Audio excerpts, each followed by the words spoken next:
A man's true character is revealed not by the wealth he displays, but by the secrets he keeps. For Julian Thorne, a New York millionaire, his secrets were about to collide at 30,000 feet. He boarded a private jet to Geneva for the business deal of a lifetime, his beautiful young mistress, Chloe, sipping champagne by his side.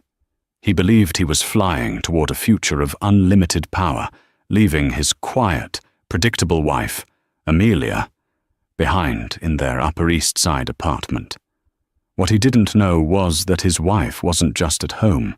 She was waiting for him in Geneva, and she wasn't just a wife, she was the secret investor about to decide his fate. The penthouse apartment on Park Avenue was silent, but not peaceful. It was the heavy, oppressive silence of things left unsaid, a stillness that hummed with the fluorescent glow of the skyline. Julian Thorne stood before the floor-to-ceiling windows, a tumbler of expensive Macallan 25 in his hand, the amber liquid catching the lights of Manhattan. He was a man carved from ambition, his reflection showing a sharp suit, a face that was still handsome, but hardening with the constant pressure of financial warfare. His company, Thorne Dynamics, a once dominant logistics empire, was bleeding. It was a slow, internal hemorrhage that no one on the outside could see. But Julian felt it every day in the frantic pulse in his wrist. This trip to Geneva was everything. It wasn't just a deal, it was a lifeline. "Must you pack so much, Amelia?" he said, not turning. His voice, usually so commanding in boardrooms, was clipped and impatient in his own home. Across the cavernous living room, Amelia Thorne, formerly Amelia Redwood Vance, paused, her hands resting on a simple, elegant leather suitcase. She was the woman he had married 12 years ago, the perfect wife. Demure, intelligent, and most importantly, from a family whose name had opened doors his own disruptive tactics could not. She was, he thought, the ultimate status symbol, one that had conveniently settled into the background of his life. Her appearance was one of carefully curated simplicity, classic cashmere, simple pearls, hair always impeccably styled. Tonight, she looked tired, but her eyes, the color of a winter sea, were clear and observant. "It is a charity gala, Julian," she replied, her voice soft. "My sister is hosting. It requires a few changes of wardrobe." "Right. The gala." He scoffed, swirling the scotch. "While you're sipping lukewarm champagne and discussing auction items, I'll be saving this company. Our company." Amelia's fingers tightened on the suitcase handle. "I am well aware of the importance of your meeting, Julian. You've mentioned it." "Mentioned it?" He finally turned, his face a mask of incredulous stress. "Amelia, this isn't just a meeting. This is Vanguard Equity Partners. This is the AR of Vance. Do you have any idea who that is?" "A notoriously private investment consortium, I believe. Very little is known about its principal," she said calmly, reciting the facts she had read. "Very little is known?" Julian laughed, a harsh, barking sound. "They're a ghost, a $1 trillion ghost, and they've finally agreed to a face-to-face. Their capital injection won't just float us, it will make us untouchable. I've been chasing this for 2 years. 2 years. And you're packing for a party." He saw the flicker in her eyes, but mistook it for hurt. It was, in fact, pity. "I wish you success, Julian, truly." "I don't need wishes, Amelia. I need focus, which is why," he said, walking over to his own sleek aluminum Rimowa briefcase. "I'll be taking the Gulf Stream tomorrow morning. I need to be sharp. No commercial flights, no distractions." "Of course," she said. "I'll be leaving for Boston around the same time. I'll have Thomas take me to LaGuardia." "Fine." He finished his drink in one aggressive swallow, the ice clinking sharply. He strode past her, deliberately not making eye contact, and disappeared into his study. The heavy door clicked shut. Amelia stood alone in the vast room for a long moment. The mask of the dutiful wife dissolved. Her posture straightened, the weariness replaced by a cold, sharp energy. She walked over to the window he had just vacated, looking down at the city that was her chessboard. He was so consumed by his own reflection, he never saw the player staring back. She pulled out her own phone, a simple, unadorned device. Not the one Julian knew. This one held her real life. She sent a single, encrypted text to a number saved as Mr. Harrison. The reply was instantaneous. She deleted the exchange. She looked back at the closed study door. He was in there, she knew, not just reviewing spreadsheets. He was calling her. Inside the study, Julian had his back to the door, his voice now a low, intimate murmur. I know. I just got away. Yes, she's going to Boston. Some charity thing. Perfect timing. Of course you're coming. Did you ever doubt it? Pack your best. I want you to see Geneva. A pause, and he smiled, a genuine, predatory smile Amelia hadn't seen in years. Don't worry about the wife, Chloe, he whispered. She has no idea how the real world works. Now, tell me what you're wearing. Outside, Amelia closed her suitcase. The click of the latch was loud and final, like the cocking of a gun. She had packed for a gala, yes, but the gala was in Geneva, and she was the guest of honor. The early morning light was a cold, metallic grey, washing over the sterile luxury of the private tarmac at Teterboro Airport.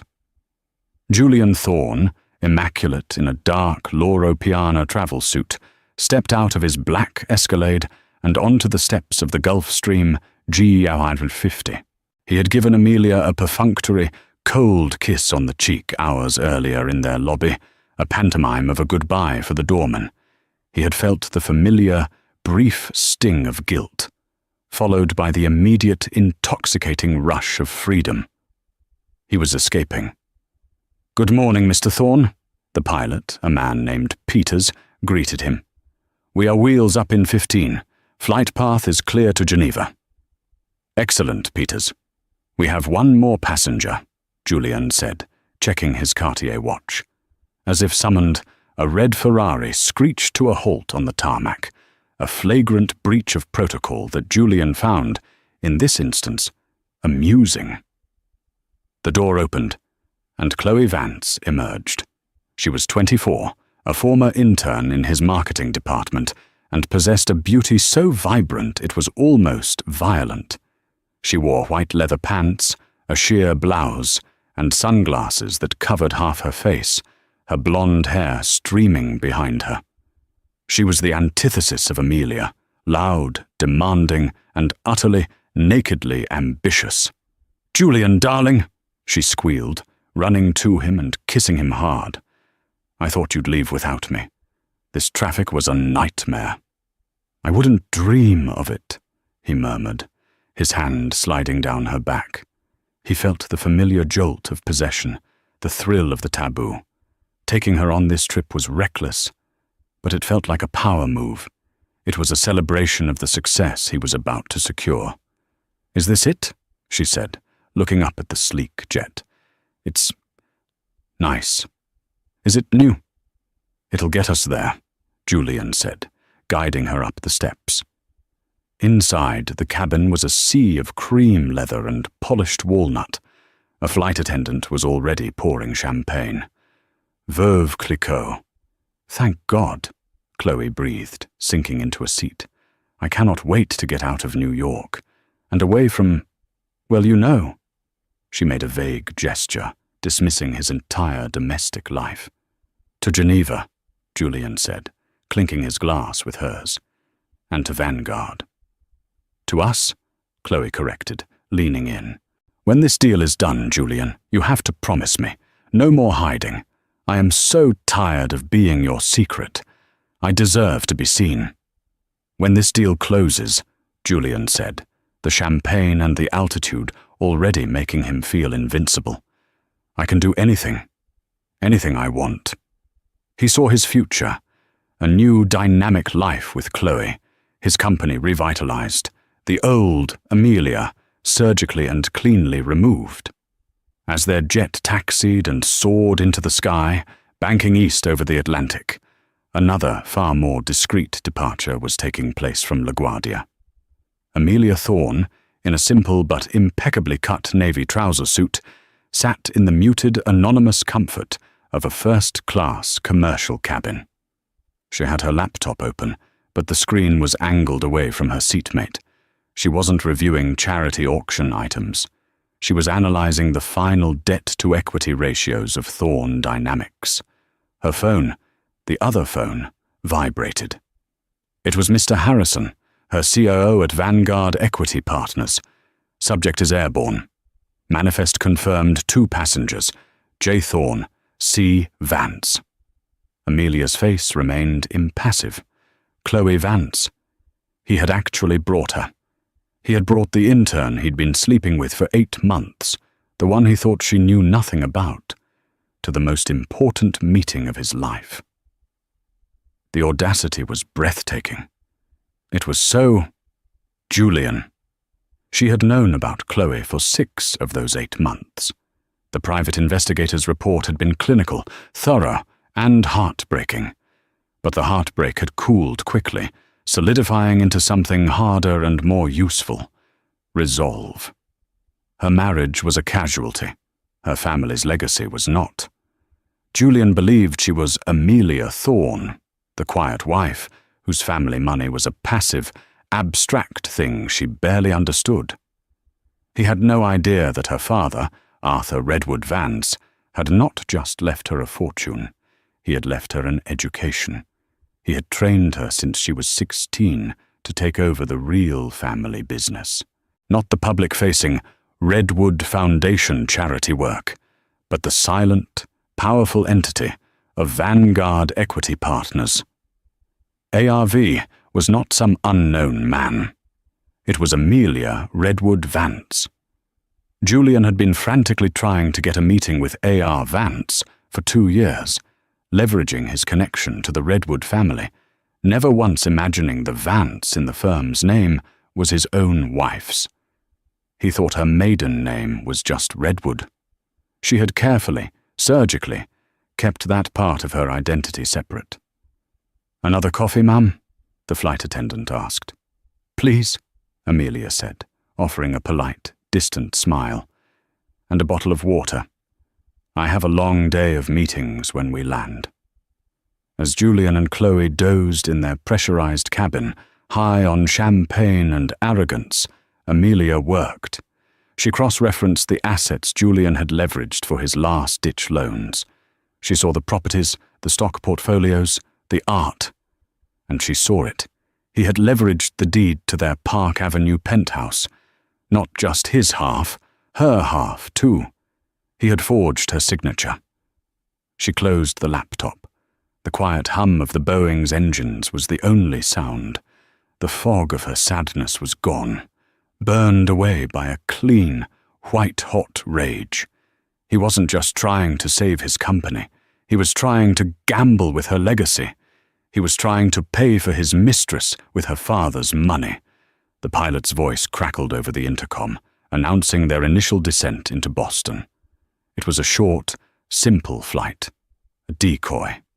She would land, walk through the terminal, exit to a waiting car, and be driven not to a charity gala, but to Logan Airport's private aviation wing.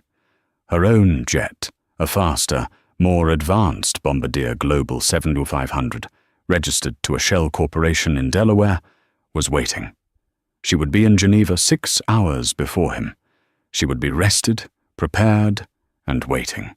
The board, her board, was already assembled. The trap was set. All the mouse had to do was arrive for the cheese. Geneva was a portrait of crisp, old-world precision. The air off the lake was cool, and the city operated with the quiet, expensive hum of a Swiss watch. Julian's Gulfstream touched down at Geneva Airport with a smoothness that felt symbolic. He was in his element. He was a conqueror. "Ah, Genève," Chloe said, pulling off her silk sleep mask. "It's so clean. Julian, we must go to the Rue du Rhône. I need a new watch, a Patek Philippe, to celebrate. First, the deal, my love. Then we buy the entire street," Julian said, fastening his cufflinks.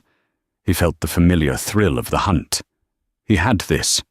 The elusive A.R. Vance had finally agreed to a meeting, which meant the hard part was over. The meeting was a formality, a final handshake.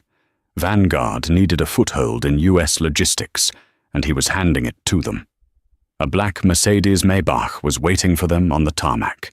As they settled into the opulent leather, Julian's phone buzzed. It was an email from Mr. Harrison, the representative for Vanguard. "Mr. Thorne, we are pleased to welcome you to Geneva. Your accommodations are confirmed at the Four Seasons Hotel de Bergue. The meeting is scheduled for tomorrow, 10:00 a.m. at our headquarters. A car will collect you at 09:30. We trust your journey was pleasant. Cordially, M. R. Harrison, Office of the Principal." "Four Seasons. Presidential suite, I hope?" Chloe asked, already texting pictures to her friends. "They're handling it," Julian said, impressed. "They're old school, professional. This is how real money moves, Chloe. Quietly." He didn't notice the discrepancy. He hadn't told Harrison where he was staying, nor had he asked them to book a room. He assumed it was a professional courtesy extended to a future partner, a sign of their eagerness. The suite was, in a word, palatial. It had soaring ceilings, priceless antiques, and a private terrace that offered a breathtaking, panoramic view of Lake Geneva and the Jet d'Eau. A bottle of Dom Pérignon Rosé was chilling in a silver bucket next to a 3-tiered platter of macarons and artisanal cheeses.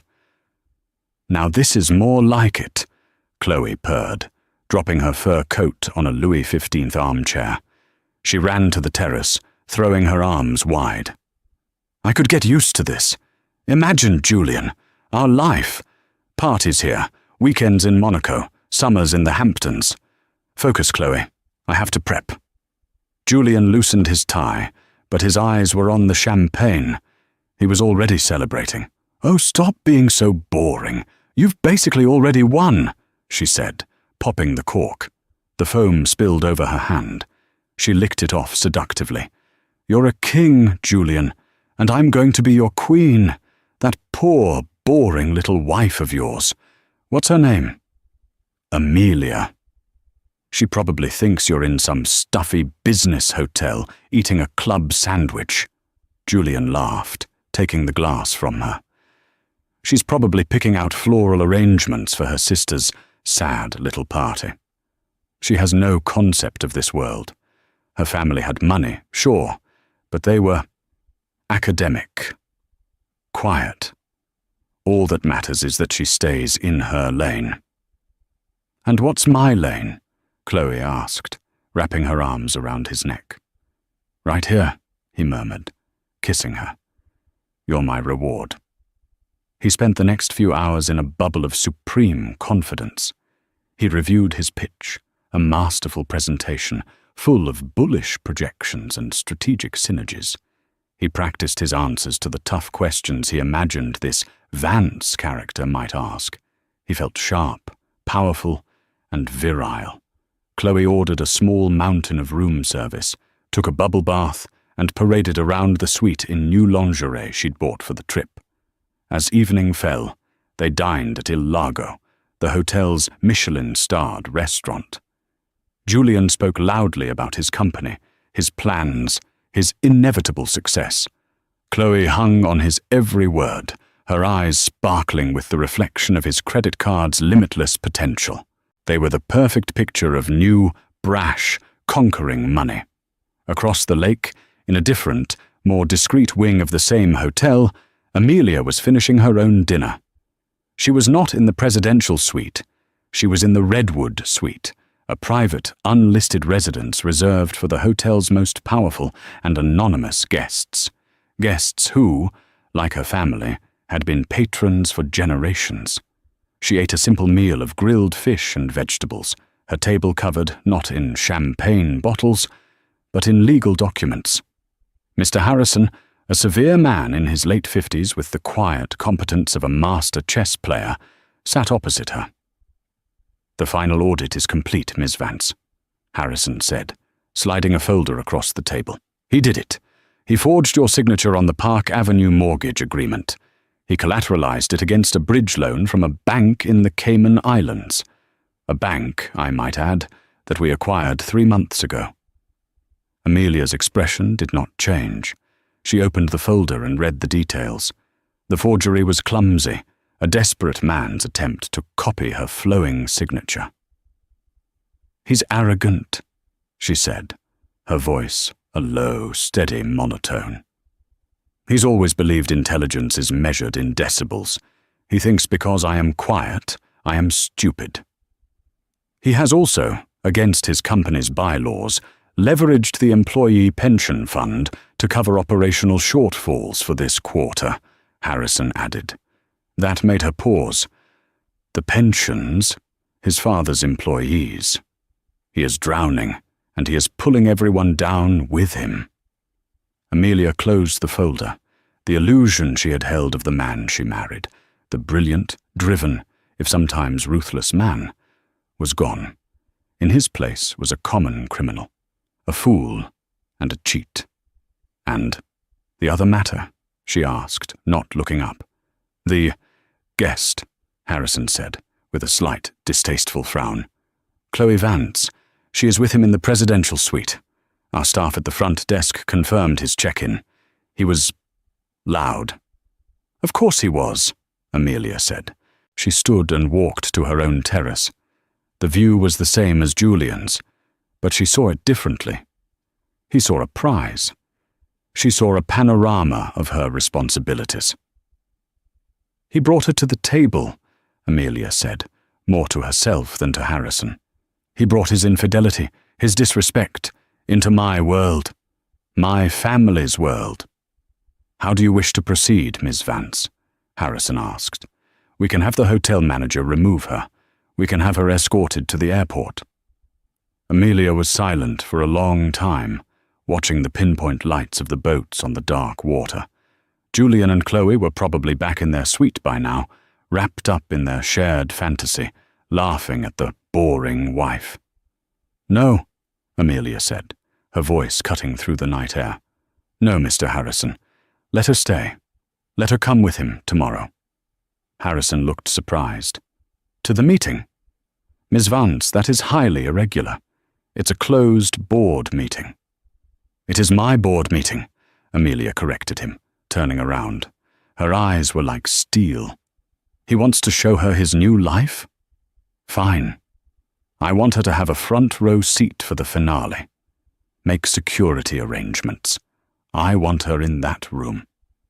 I want her to see exactly what happens when a man like Julian Thorne mistakes his wife's patience for her permission." The morning of the meeting dawned bright and unforgivingly clear. The sunlight hit the surface of Lake Geneva and shattered into 1,000,000 sharp, glittering diamonds. In the presidential suite, Julian Thorne was invincible. He had slept the deep, dreamless sleep of a man with no conscience and absolute certainty. He was already dressed in his finest bespoke suit, a navy zenja, so dark it was almost black, with a bold, crimson power tie. He looked, he thought, like a man who couldn't possibly lose. He practiced his opening lines in the mirror, his voice resonating with false sincerity and boardroom charm.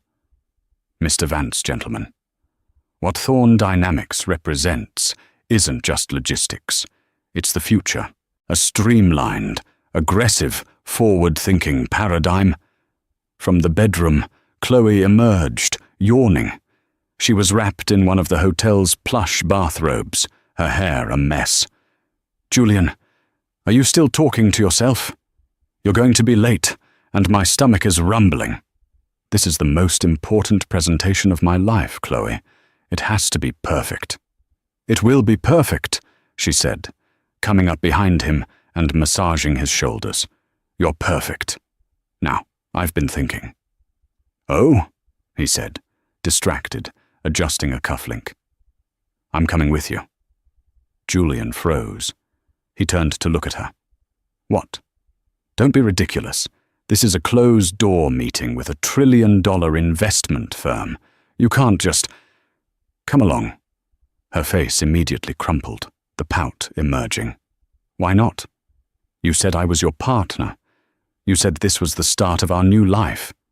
How can it be our life if I'm hiding up in a hotel room like some mistress?" The word hung in the air. "You're not," Julian said quickly, the denial reflexive. "You are. You're my future. But this is business, Chloe. They're old-world Europeans. It's not appropriate." "I think it's very appropriate," she argued, her voice hardening. "I want to see you in action. I want to meet this Mr. Vance. I want him to see the woman who's going to be by your side. It shows strength. It shows you're a modern man, not hiding behind some dowdy wife." Julian hesitated. A part of him, the rational part, screamed that this was a colossally bad idea. But another, larger part, his ego, was intrigued. He imagined walking in not just as a CEO, but as a man who had it all, the money, the power, and the stunning young woman on his arm. It was a projection of total victory. What better way to show this ghost Vance that he was a man of decision and vitality? "You'd have to be silent," he said, the idea taking root. "You'd be an observer, my executive consultant." Chloe's face lit up. "Of course. I'll be brilliant. I'll just sit there and look supportive.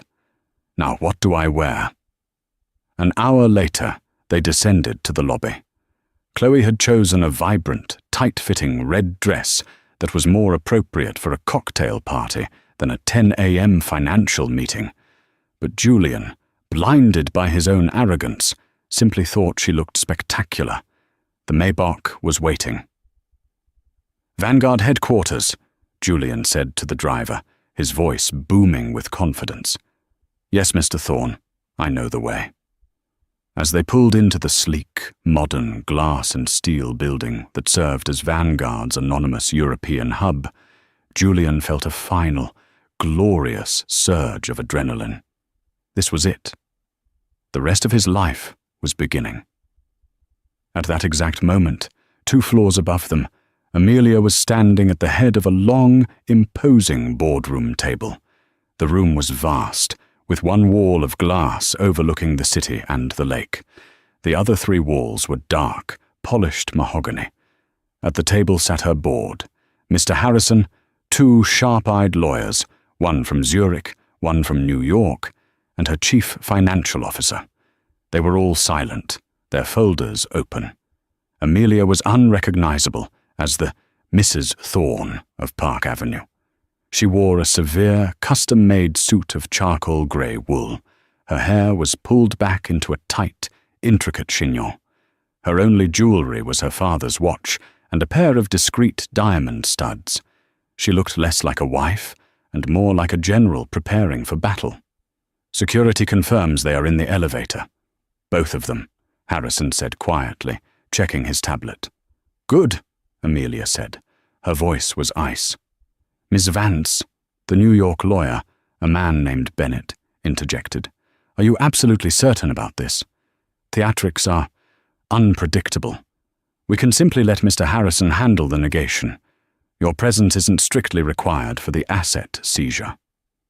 Amelia looked down the long, empty table. She thought of the forged signature. She thought of the pension funds. She thought of the endless, quiet humiliations, the condescension, the years of being treated like a decorative, brainless object. "Mr. Bennett," she said, her voice so cold it seemed to lower the temperature in the room. "When a surgeon has to remove a cancer, he does not send his assistant to do it. He cuts it out himself, with precision." She walked to the window, her back to the room, and looked down at the city. He wants to meet A.R. Vance. He wants the power and the money. Well, today he gets his wish. He is going to see exactly who he married, and exactly who he tried to rob. She heard the faint ding of the private elevator arriving in the reception area outside. "Take your seats, gentlemen," Amelia said, turning from the window. She walked to the high-backed leather chair at the head of the table and sat down. Her hands were perfectly steady. She didn't fidget. She didn't check her reflection. She simply waited. The double doors to the boardroom were closed. On the other side, Julian was adjusting his tie one last time. "Ready, darling?" Chloe whispered, clutching his arm. "Born ready," Julian said. A receptionist opened the door. "Mr. Thorne, the board will see you now." Julian put a hand on Chloe's back, smiled his most charming smile, and propelled them both into the room. The first thing that hit Julian was the silence. It was not the expectant hush of a welcoming committee. It was the cold, sterile silence of an operating theatre. The room was long, dark, and dominated by the massive mahogany table. At the far end, silhouetted against the blindingly bright window, sat a figure.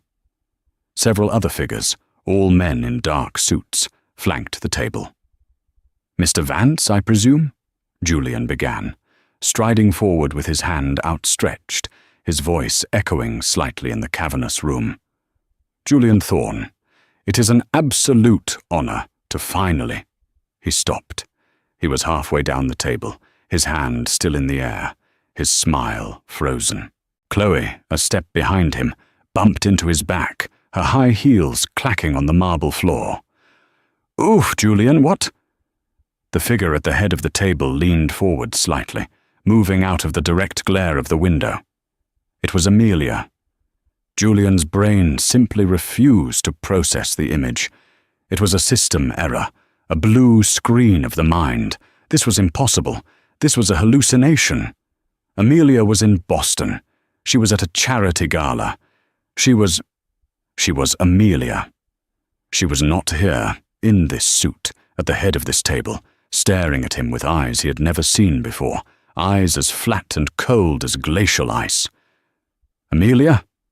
The name came out as a strangled whisper. What are you doing here? How did you— Is this a joke?" Chloe, peering around his shoulder, let out a confused, nervous laugh. "Amelia? Oh my God, Julian, is this your wife? What is she like, the secretary? Honey, can you get us some coffee? 2, please. Black for him. Extra sweet latte for me." No one moved.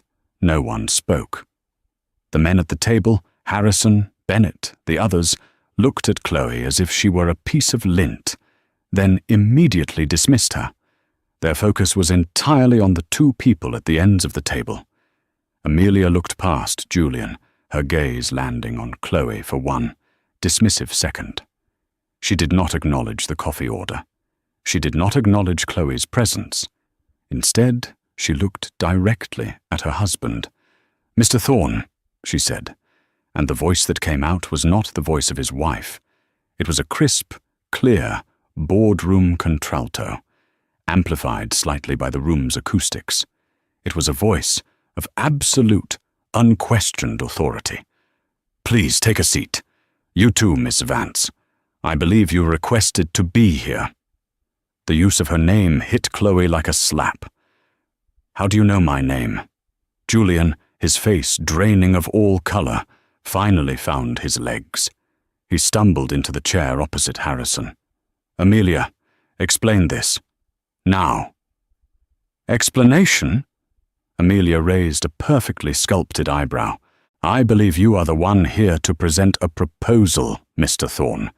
You requested a meeting with Vanguard Equity Partners. You are now at that meeting." "But you're—" Julian's mind was still catching up. He looked at the plaque on the table in front of her. It was small, discreet, and made of brushed steel. It read, A.R. Vance, Principal. His blood ran cold. A.R. Vance, Amelia, Redwood, Vance.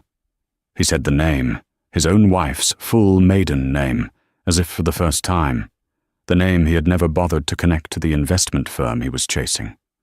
"Oh, Julian," Chloe said, her voice now high and brittle. "Is this some kind of setup? Did your wife follow you?" "Silence," Mr. Harrison said, his voice quiet but absolute. "This is a board meeting." "Julian, this is absurd," Amelia continued, ignoring the interruption. "You came all this way. You brought your consultant. Please begin your presentation. We are all very eager to hear about the streamlined, aggressive, forward-thinking paradigm you're proposing." She had quoted his words from the mirror. He realized with dawning, sickening horror that the suite was bugged. The hotel, the car, they had been listening. Julian's face, which had been pale, now flushed a dark, mottled red. The shock was turning to rage. This was a humiliation, a setup. "You did this," he hissed. "You set me up. This entire thing, the meeting, the Vance mystery. It was you. All you." "I did nothing, Julian," Amelia said calmly. "You are the CEO of Thorn Dynamics. You are the one who ran it into the ground. You are the one who chased my firm for a bailout. And you are the one who chose to bring your intern to the meeting. I simply arranged the seating." You bitch!" Julian spat, rising from his chair. "Sit down, Mr. Thorn," Mr. Bennett, the lawyer, snapped, "or security will assist you." Two large, uniformed security guards, previously unnoticed, materialized from a recess near the door. Julian, shaking, slowly sat. He looked at the men at the table. They were not looking at him with pity or even anger. They were looking at him with contempt. "Now," Amelia said, opening the sleek folder in front of her. "Let's dispense with your presentation. We've already read it. And frankly, the fiction section at the airport bookshop is more believable." She pressed a button on the console in front of her. The large wall behind her, which had looked like dark wood, lit up. It was a massive digital display. On it was a single document, the balance sheet for Thorn Dynamics, the real one. "This," Amelia said, "is your company, not the fantasy you've been shopping around. Let's start with the $80 million operational shortfall you've been hiding by leveraging your employee pension fund. An act, I might add, which is highly illegal." Julian's breath hitched. He had buried that. No one could have known. "Or," Amelia continued, swiping to the next slide, "we could discuss the series of bridge loans you've taken out, specifically this one, from a small boutique bank in the Cayman Islands." The next slide showed a document, a mortgage agreement. "That," Amelia said, "is the deed to our Park Avenue apartment, an asset which I own 50% of outright as per our prenuptial agreement, an asset you leveraged without my knowledge." She zoomed in. The signature Amelia R. Thorn was visible. It was a shaky, unconvincing scrawl. "And that," she said, her voice dropping to a whisper, "is a felony, Julian. A very, very clumsy forgery." The room was utterly silent. Julian was no longer breathing. He was just existing. A statue of a man, his arrogance and confidence shattered into dust. It was Chloe who finally broke the silence. A prenup?" she whispered, her eyes wide with terror, staring at Julian. "You told me there was no prenup. You told me her family money was all tied up in trusts. You said half of everything was yours." Julian couldn't speak. Amelia looked at the horrified young woman. For the first time, a flicker of something, not pity, but perhaps weary understanding, crossed her face. "He lied, Ms. Vance," Amelia said simply. "He lies about everything. That is his nature." Now let's move on to the terms of my decision." Julian stared at the screen, at the digital copy of his forged signature, at the red-flagged numbers of the pension fund. The complex, invincible fortress of his life, built on charm and risk and deceit, had just been leveled by a single, quiet detonation. And the demolitions expert was his wife. "Amelia, please," he managed, his voice hoarse. The rage was gone, replaced by a desperate, pathetic pleading. "Listen to me. We can fix this. It's just creative accounting. Every big company does it. I was trying to protect us, to protect you." Amelia actually laughed. It was not a sound Julian had ever heard from her. It was short, sharp, and utterly devoid of humor. "Protect me?" she repeated, disbelief coloring her icy tone. "You were protecting me when you leveraged my home? Were you protecting me when you stole from your employees, the people who trusted your father for 30 years? Or," and here her eyes flickered to Chloe, who looked as if she were about to be physically sick, "were you protecting me when you booked this trip, using company funds to fly your mistress to Geneva in a G550? The color drained from Chloe's face. "Company funds? You said it was your jet." "Julian doesn't own a jet, Ms. Vance," Mr. Harrison interjected, his voice dripping with disdain. "He charters it, and he's 3 months behind on his payments to NetJets. We know. We bought the debt." This new piece of information hit Julian like another physical blow. You bought my debt?"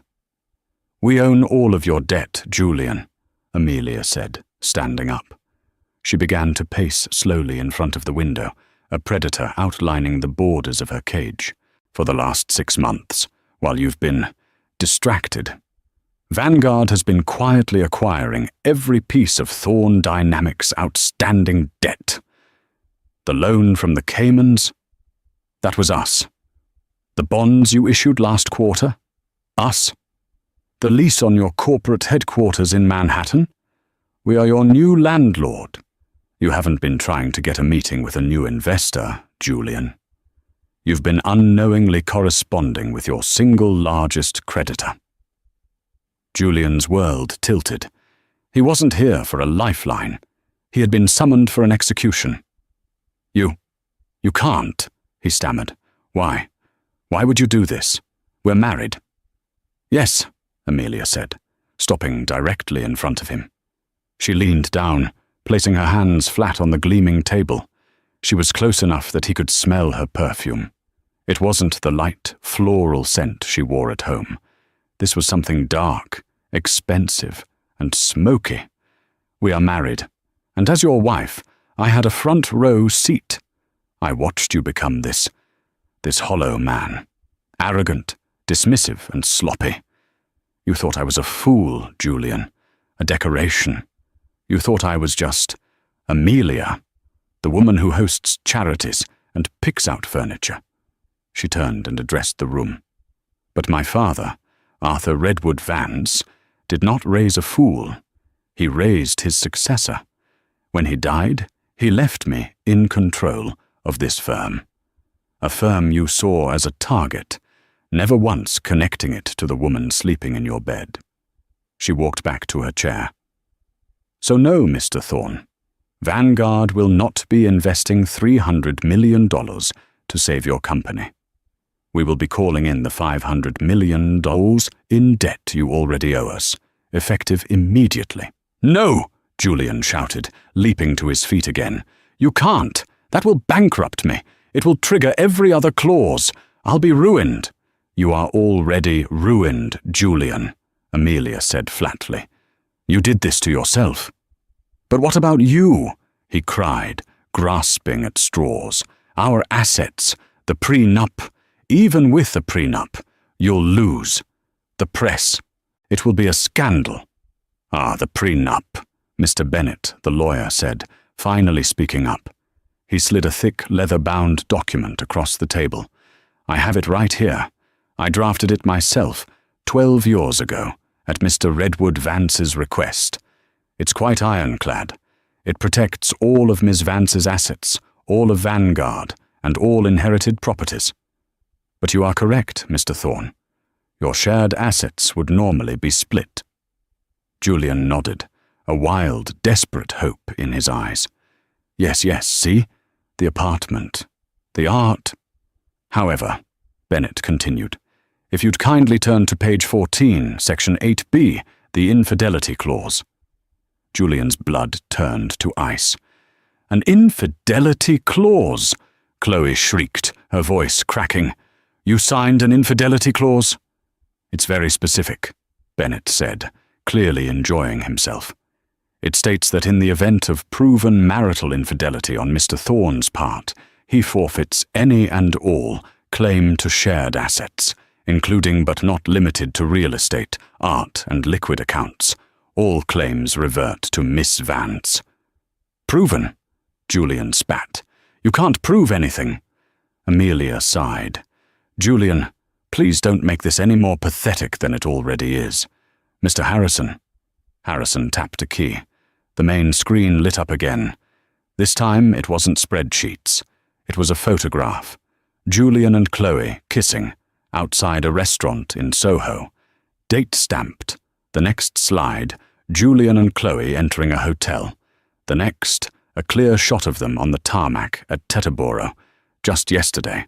The next, a still from the security camera inside the elevator of the Four Seasons, showing them in a passionate embrace. Chloe let out a small, strangled sob and covered her mouth. "And that," Amelia said, as the screen went black, "is before we even get to the forgery, the pension fraud, and the embezzlement of company funds to pay for this." She gestured vaguely at Chloe. "You are not just facing a divorce, Julian. You are facing the SEC, the Department of Labor, and the District Attorney of New York. You're not just losing your company, you're losing your freedom." Julian Thorne collapsed into his chair. It wasn't a slow sinking. It was a gravitational failure. The strings holding him up had been cut. He stared at the polished table, his reflection staring back, a broken, terrified, middle-aged man. He was finished, utterly and completely. "Now," Amelia said, her voice brisk, "Mr. Harrison will present you with two options. Option A, you sign these documents, transferring your remaining shares in Thorne Dynamics and your signatory power over to us immediately.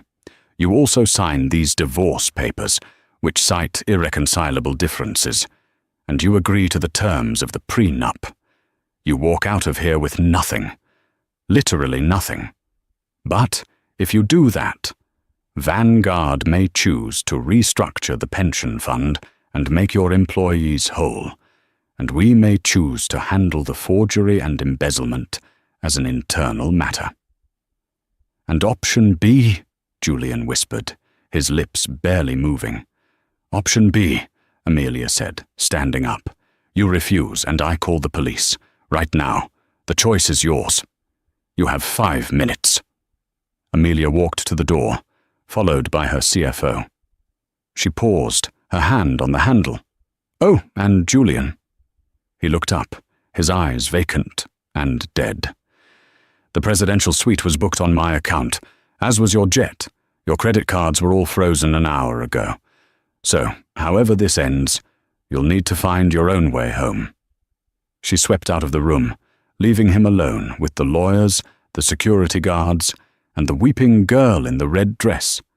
The heavy boardroom door clicked shut, and the silence that descended was heavier and more suffocating than before. Julian sat, unmoving, staring at the stack of documents Mr. Harrison had pushed in front of him. It was his entire life, condensed into 100 pages of surrender. Chloe was the first to move. Her sobs, which had been hysterical, sharpened into a shrill, panicked anger. "You!" she shrieked, standing up and pointing a trembling finger at Julian. "You idiot! You ruined me! You told me you were powerful! You told me you were rich! You swore to me you were leaving her!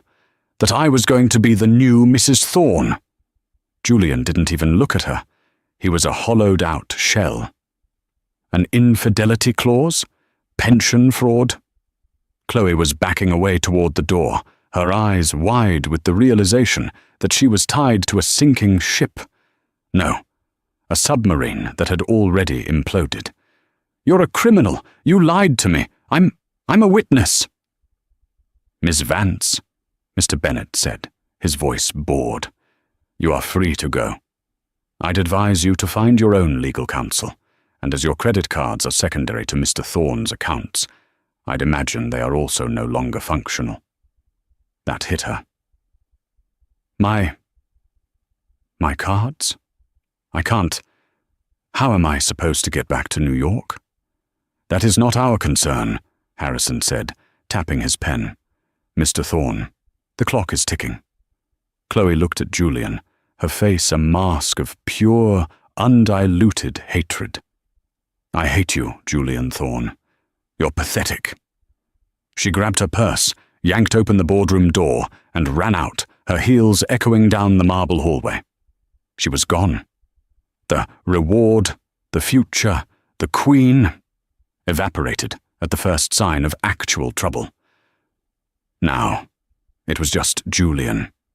He was alone with the men who were here to dismantle him. He picked up the pen.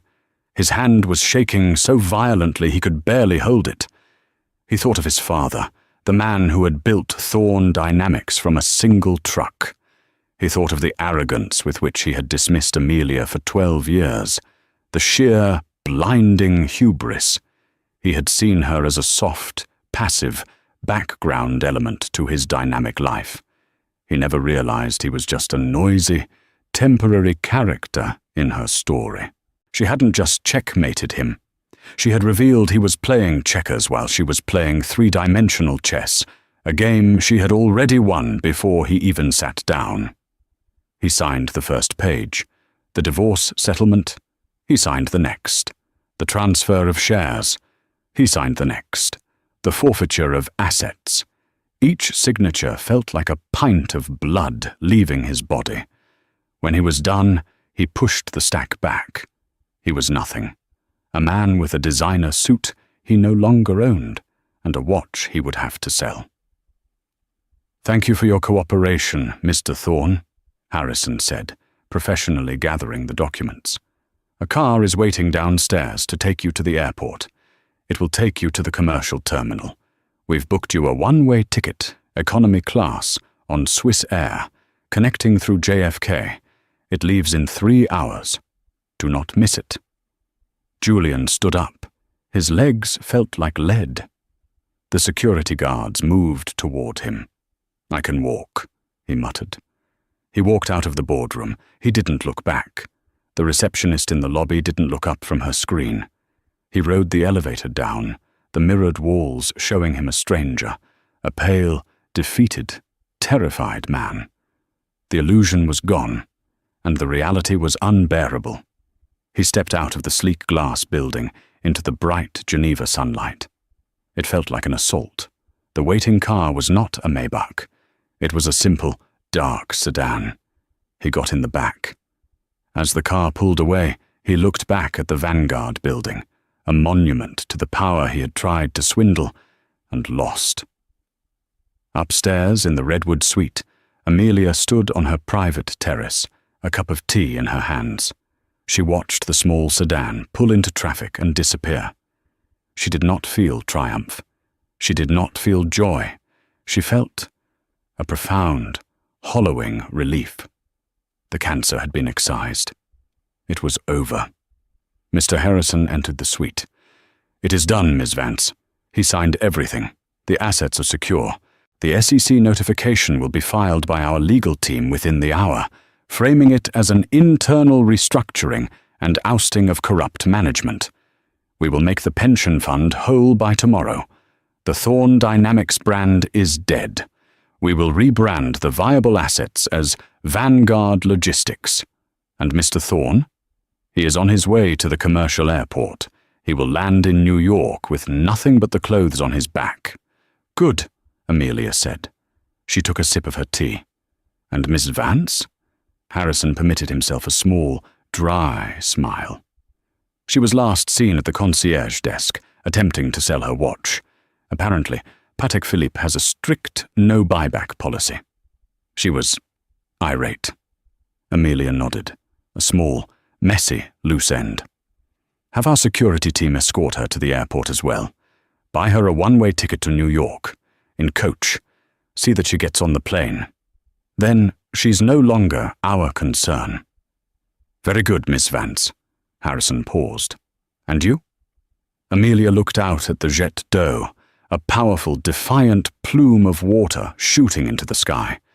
She felt like that water. For 12 years she had been held down, compressed, and contained. Now she was free. The Amelia Thorne identity was gone, dissolved along with her sham of a marriage.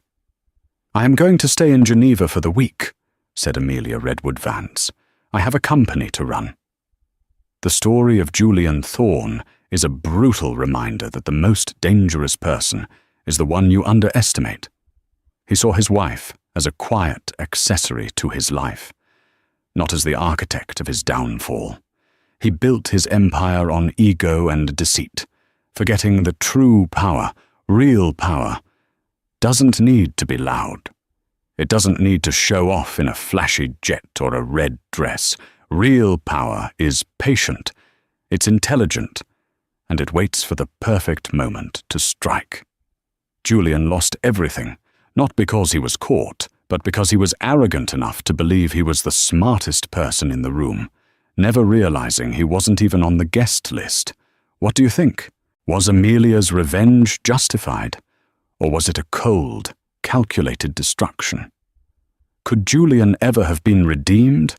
Or was he a victim of his own incurable arrogance? Let me know your thoughts down in the comments. This story was a wild one. And if you enjoyed this journey into drama and sweet, sweet revenge, please show your support. Hit that like button.